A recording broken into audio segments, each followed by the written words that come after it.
Good evening, everyone, and welcome to the Building and Lands Committee meeting. It is September 4th, 7 p.m. We're going to begin with a roll call. And welcome back, by the way, from vacation, everyone. Mr. Van Truren? Here. Mr. Miller? Present. Mr. Janik? Here. Mr. Dembinski? Here. I'm here. Mr. Cowger? Here. Mr. Nahorn? Present. And quick glance around the room indicates everyone from the administration is here with the exception of Mr. Jeffries and Mr. Patak. Mr. Cowger. Make a motion to excuse both Mr. Jeffries and Mr. Patek. They both have their letters on file. Thank you, Mr. Cowger. Mr. Dembinski. Second. We have a motion and a second. Any comment? No comment. Let's go to a vote. All in favor say yay. Yes. Anyone against say nay. It passes 7-0. We excuse Mr. Jeffries and Mr. Patak. Okie doke. Once again, we're back here with A1831. This was tabled a while ago for review. I believe the law director had some concerns. Mr. Carlson had some concerns. And since that time, Mr. McCartney has had a chance to revisit it. If you have a moment, Mr. McCartney, could you walk us through it, please? Good evening, everybody. We are here this evening to revise our property maintenance codes. This was before council in early July, prior to you going on recess. At that time, it was tabled at the request of the law department to make sure that we were complying completely with the way that the Ohio Revised Code recognizes the types of codes that we are looking to pass. So with that, we have actually 3 separate property maintenance codes that we currently utilize in the city.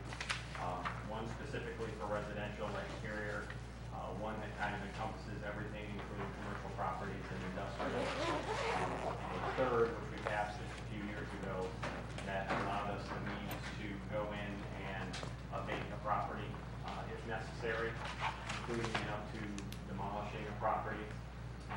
That also tied in with the Lorain County Land Bank. So after a few years of discussions, we decided that it would probably be best to take a look at the International Property Maintenance Code, and in reading that text, which I hope that everybody had a chance to review it. I had sent out an electronic link for that. I think you had received that back in early July as well. Most of the items in the International Property Maintenance Code are included in our current property maintenance codes.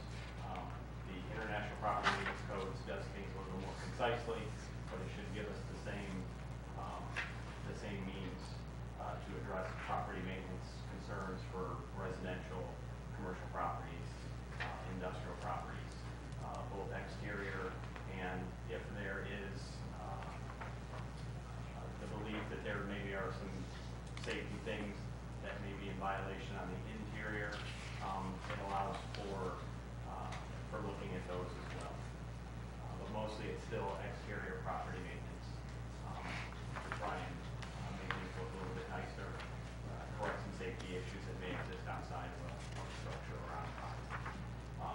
So this ordinance that is before you would be repealing 1341, 1342, and 1344, which are our current property maintenance codes. There was also a notation in here that would revise part of the Board of Zoning Appeals so that we may utilize that as our appeal body for the initial appeal to the property owner or resident, which to appeal they could apply to go before the Board of Zoning Appeals. And then it would proceed into the courts, just like it does now. So with that, I will open up to any questions. I am familiar with the International Property Maintenance Code, but as with any type of code, it is a reference. So I usually look to these things a little bit more in depth when I get a complaint about something. So I know the basics of what's in the code. So any specific questions, I may have to get back to them. Okay, thank you, Mr. McCartney. In advance of turning this over to council, I'd like to ask the law director, Mr. Carlson, is there anything you care to expand upon? Yes. kind of by way of further background, I think when Mr. McCarthy first started looking at this, he entitled Exterior Residential Property Maintenance.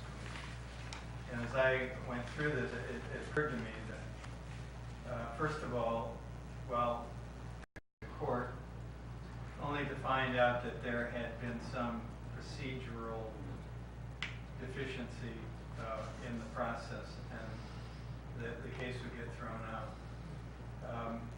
We adopted a new process by which he would come to me with a complaint, we would draft complaints and requests for warrants, which the court would have to approve beforehand. The court would have to make a finding of probable cause that an offense. Dealing with 3 different chapters for some of the same kinds of conditions was confusing and kind of invoked different processes even for different kinds of, or the same kinds of problems. So that it wasn't at all surprising that, you know, a notice provision under 1342 might be different from a notice provision under 1341. This kind of thing. So I think that you know, as Dave and I looked at this, it became apparent that we wanted to have a single property maintenance code that would deal with all premises, all property and structures within the city of Amherst. The International Property Maintenance Code is one with which I'm somewhat familiar because Oberlin had adopted the same property ordinance, I think, in 2009. And I had done enforcement work with it. And I found it to be a good balance between not being overly general in its description of what might be, you know, a violation, and not overly specific. And I think one of the problems we had with the old ordinances is that they tended to be pretty specific in what constituted a violation. And that made enforcement somewhat difficult. Are we going to bring this under section 1342(7)? So I really think that this is a good step forward for the city. The reference to the Property Maintenance Code of 2015. I spoke with Dave about this. Well, why are we choosing 2015 instead of 2016, 17, and 18? And I think the answer to that is that it remains the code that is the official international property maintenance. There may be tweaks done each year, but am I saying this right? If this is considered a model code, so they tend to update these, I believe it's every 3 years. So I believe there was a 2018 that may be out now, but this particular code, the 2015, has actually been adopted by the Ohio Board of Building Standards.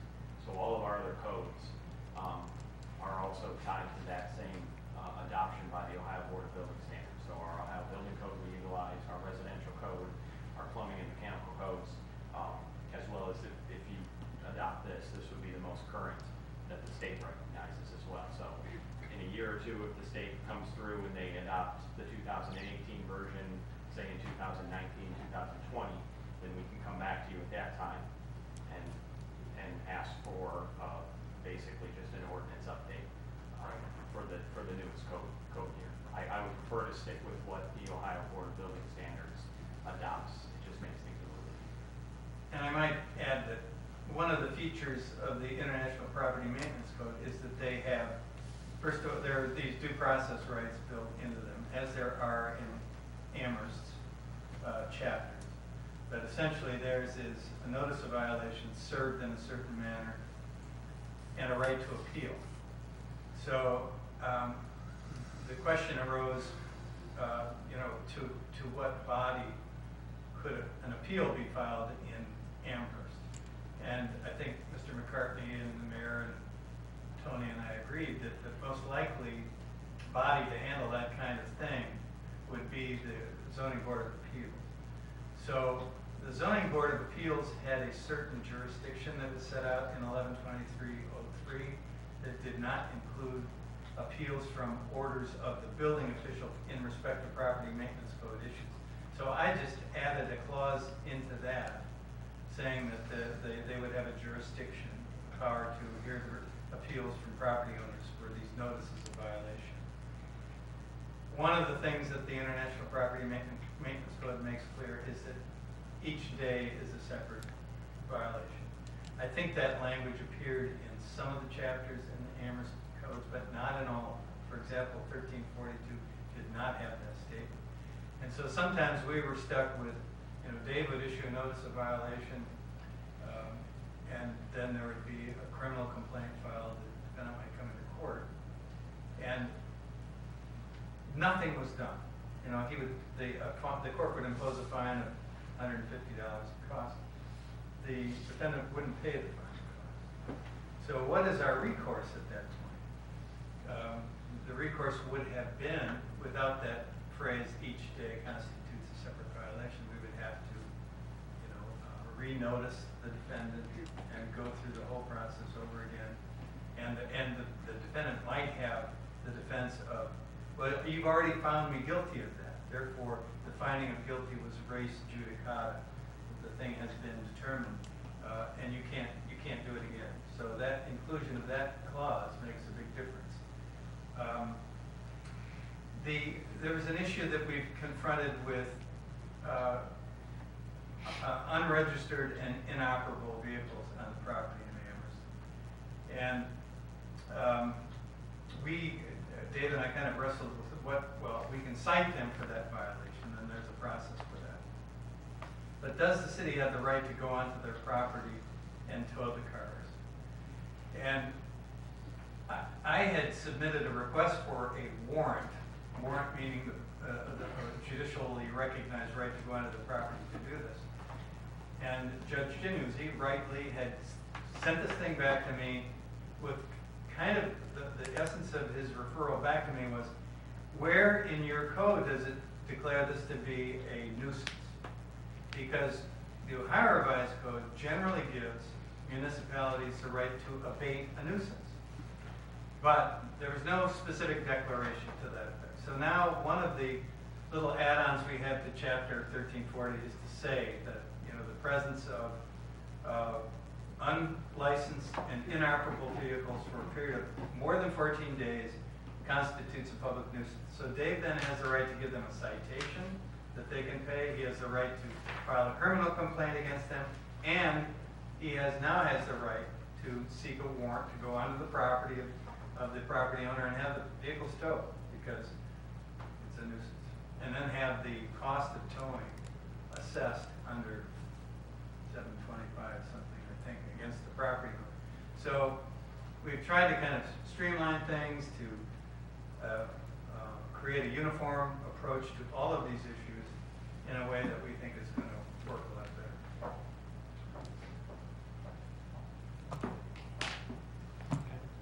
Is there anything else, Mr. Carlson? No. Okay, thank you. Thank you very much. Mr. Pecora, anything? Nothing to add. Okay, with that, thank you, everyone. I'll turn it over to council. And Mr. Miller, you have your hand up. Thank you, Mr. Winarski. So the first thing will be done is you find a complaint, whether it's made by a fellow resident or you just happen to drive by and say that you're out of compliance, whatever. First thing you do is a letter. Correct. And then if they don't fix the issue and come within compliance, then Correct. we would move to the next step. We issue a letter. The letter states that they have 30 days to comply with the notices of whatever they may have violated. We check on that 30 days later.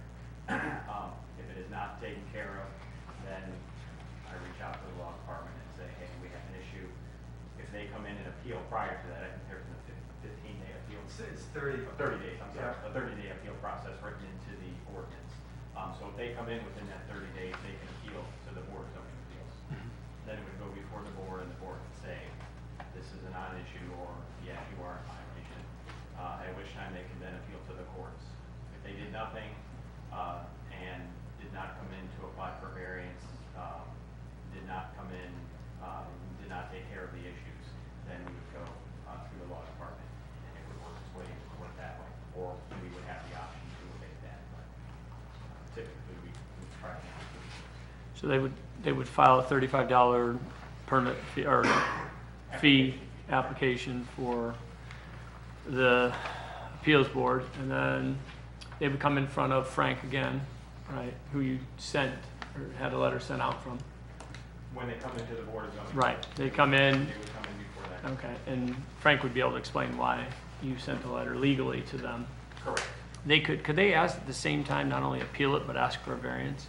Or is that two separate filings? I think it's. I don't know if there's such a thing as a variance from a building code. I think variance law applies to zoning issues. Okay, so there's no, so it is what it is? It is what it is. I And think you the just- issue before the zoning, is it a violation? Am I violating or not? Yeah. Sure, so this is after, okay. And then you said that international, changing topics, the international code, maintenance code. Does Ohio Revised Code put that into, do they adopt, excuse me, let me correct your language, do they adopt that in its entirety?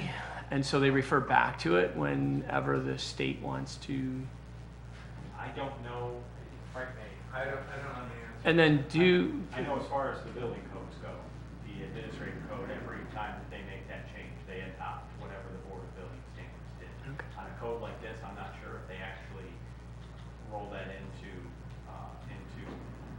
their laws. and whatever ORC does, we have to do anyway. That's correct. And so for it to come in front of us, it has to be something we want outside of the ORC. Something the ORC is not doing or doing the way we'd like to see done, As far as this adoption goes. as far as this adoption goes. That'd be a question for Frank. First of all, I don't know whether the state of Ohio has adopted the international property maintenance code. They may say yes to that, but my question of that would be, you know, what is the interest of the state isn't this kind of basically a municipal Local. issue? And I think most property maintenance codes, if not all of them, are municipal property maintenance codes. And I think Amherst will probably have one. And the ORC doesn't direct us. I don't know if that's Okay. a general law, you know, from which we can Work. deviate or not. That's a kind of a complicated question. Okay. And then, so it comes before, it's coming before us to make sure that we have each step in place, that we have a way for them to appeal, right? That we have a way for them to appeal, and that's through the Board of Zoning. And after that, they can appeal to the courts, file at the courts. I mean, obviously, it's probably, Yeah, I but if think they're that getting, would be- they're gonna get dinged for every day, that could get to be a substantial amount of fines. Yeah. They may Yeah. be a court Correct. piece, Correct. right? All right. And then I had one other question. I just want to see if I found it. So our adoption is the entirety of the international maintenance? Yes. It is. With- Okay. And they have a addendum A that relates to boarding up standards for whatever reason. Okay. We don't- When we you don't really- condemn a property, how do you? We don't really have Board up the windows. a problem, so to speak, with boarding up windows, but rather than just Sure. slapping Or removing someone cars. over, you know, there's a way that it can be done to make the structure more secure. And, so that is just, it's an appendix in here, and we just opted to Yeah. include that. And every time they adopt a new set of standards, we just would have to bring it in front of us saying That's correct. we're just updating ours. Yeah, correct. If the Ohio Easy. Board of Building Standards in 2 years says we're gonna adopt the 2018 version of it, then we would just come back in front of you And and you'll say, ask. we wanna update it and have the most current. And you'll ask for that. I don't see any issues with this from the way it's written or on my end, so thank you for, Mr. Chair, for the time. Is that all, Mr. Miller? Yeah, that's it. Thank you. Anyone else? All right, Chair's going to throw a couple quick questions at you. I'm going to keep this as brief as possible. We have the ZBA is going to hear appeals. Does anyone from the building department sit on ZBA? We do not sit, we do not get a vote, but we are here for the meetings. Okay. We facilitate the paperwork. I'm here to answer any questions that may come up during this. To allow the city to enter onto the property of somebody else for the purpose of taking his personal property, usually taking possession of it and taking it somewhere else. So there are constitutional issues that have to warrant with probably the building official. When present, I just don't serve. Okay, thank you very much. Those were my two questions. Thank you. Anyone? Entertain a... Mr. Janik? Second. Sorry, didn't see this one come. Okay, with that, I have a motion and a second to remove from the table. Any comment? Okay, let's just go to a vote then. All in favor say yay. Anyone against say nay. It is 7-0. It has been removed from the table. Mr. Venturin? Move to send this legislation to floor, Council. Mr. Dembinski? Second. Okay, we have a motion and a second to send this to the floor of council. Bear with me a second here. Okey-dokey. Any comment? Okay, with that, all in favor say yay. Yeah. Anyone against say nay. It passes 7-0. I believe that's the final item for buildings and lands. Mr. Dembinski. Move to adjourn. Mr. Calgar? Second. Okay, we have a motion and a second to adjourn. All in favor say yay. Anyone against say nay. We are adjourned at 7:26. Thank you.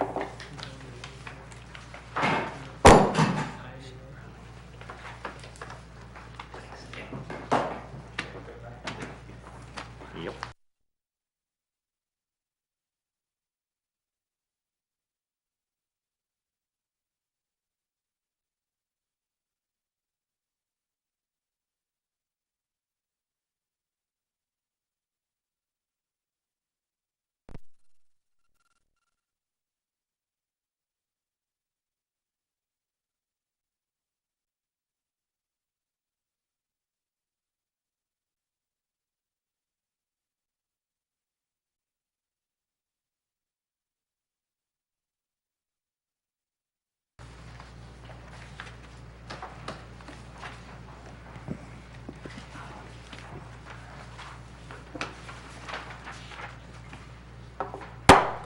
I'd like to call the Finance Committee meeting to order at 7:27. We'll use the roll call from the previous meeting.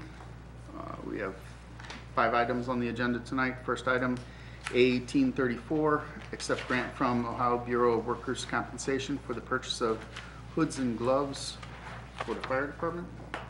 Mr. And Mayor? this is a grant that we were able to apply for by Workmen's Compensation. They offer these types of grants. These are equipment that's going to make it the work safer for our firefighters. We have a small portion that'll be the city share and another item from the Workmen's Compensation Fund. But this will be something good for the firefighters, and we don't have to pay for the whole thing, so it's a good thing. Thank you. Council. Mr. Miller? Thank you, Mr. Chair. Thank you, Mr. Mayor. Thank you, Assistant Chief Brandon Demakia, for your efforts in providing what I would call a great deal on some safety equipment that's needed. And good job there. And I don't see the fire chief asking for it or the auditor, but I really don't see much discussion needed for an item like this. It makes them safer. We get them in suspending rules next Monday. To finish with that, I guess I'll move to the floor with emergency.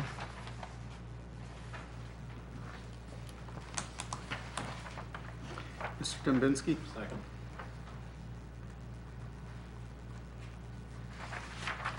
Anyone else wishing to speak on the item? Seeing none, there's a motion and a second to take A1834 to the floor of council with the emergency. All those in favor signify by saying aye. Aye. Opposed, like sign. Motion carries 7-0.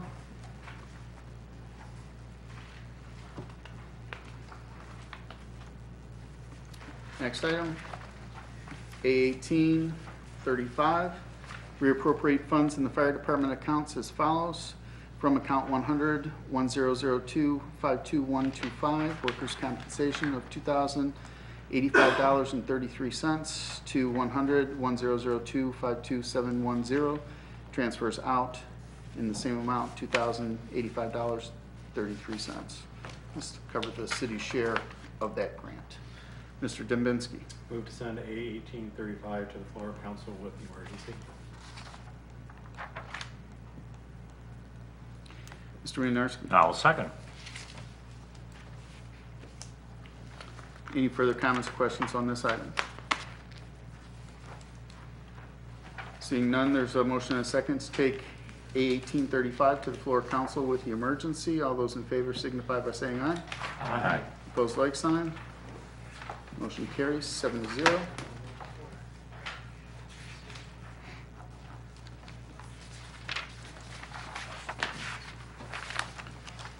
Next item, A 1836, an ordinance authorizing and directing the Safety Service Director to submit an application to the Ohio Public Works Commission for State Issue 1, Round 33 funds for the year 2019 for repairs and improvements to North Main Street, Cooper Foster Park Road, and declaring an emergency.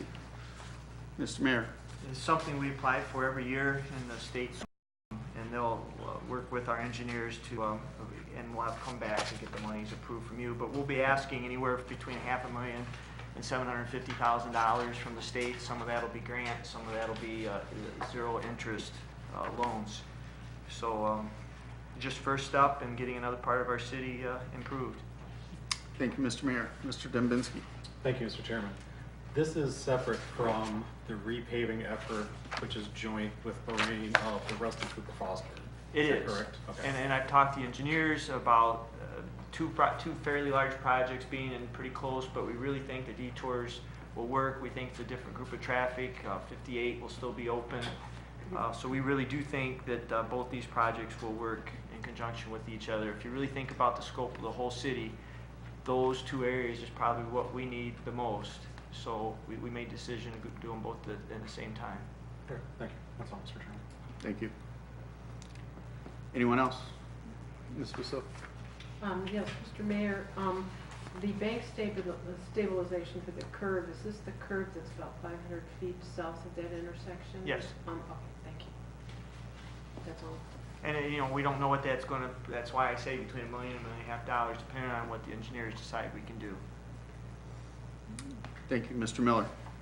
Thank you. I'm glad to hear that you've got the turn lanes looking to be engineered as well.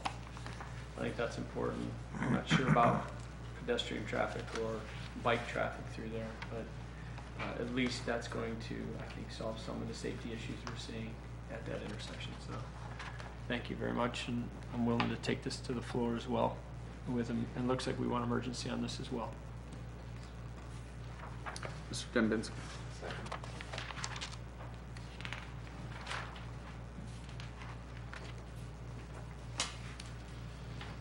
Anyone else wishing to speak? Seeing none, there's a motion on the floor to take A 1836 to the floor council with the emergency. All those in favor signify by saying aye. Aye. Opposed, like sign.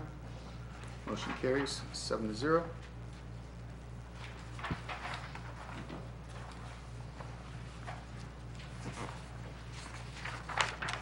Next item, A 1837, a resolution to place a 1.5% income tax renewal levy for a period of 10 years on the 2019 primary ballot.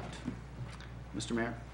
There's two parts to this, getting this on the ballot and actually incorporating this income tax. The first step is to pass a resolution which actually gets it on the ballot.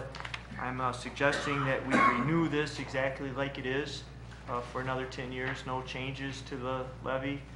So it would be enacted exactly like it is. So the legislation that was attached to this is what was passed 10 years ago. So it'll be a little bit different. Our law department's going to work on it, and I'll have you a final copy Monday. The second portion, it'll be worded that if the electors vote this in a positive way, we'll need an ordinance then to enact this tax. So instead of waiting till this passes or not, which we really need this to pass, we're just going to do them both at the same time, and that we're ready for it by next year. And we do have till December to get this to the Board of Elections, so you know, we're not in need of emergency. If council thinks it's important enough they want to add it, great. If not, we can take. Be nice to maybe have the emergency. We don't need it 30 days after the third reading. So it's kind of at your pleasure. Just know we need this by the middle of December, to my understanding. Thank you. Mr. Winiarski? Thank you, Mr. Calgar. Could we get this possibly before Monday? It'd be nice to review it over the weekend. Yes, I've already have a draft of it. I probably have to tweak it a bit, but at the latest, you'll have it by on Thursday. Okay, perfect, thank you. And then just, the first one asks for a resolution, and you mentioned that it mimics or actually copies the existing one that's in here. The second one describes replacing, in my experience with ballot language, Well, replacement. that, because the last one was a replacement, this one will be renewal.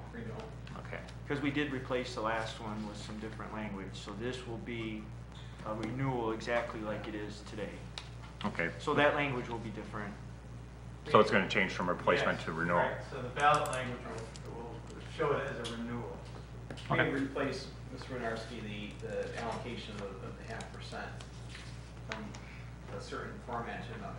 There was a replacement of the language, but it's renewing what we're asking for renewal of what we did 10 years ago. Okay, all right, I just tripped over the word, it uses the word replacement as opposed to renewal. That's all I have, thank you. Thank you. Mr. Miller? Thank you, Mr. Chair. So my understanding is we had the first streets levy put on, and the idea was to provide money for streets, right, pedestrian streets and what have you, fixes, and then we moved, I wasn't on council at the time, but I believe the next time the levy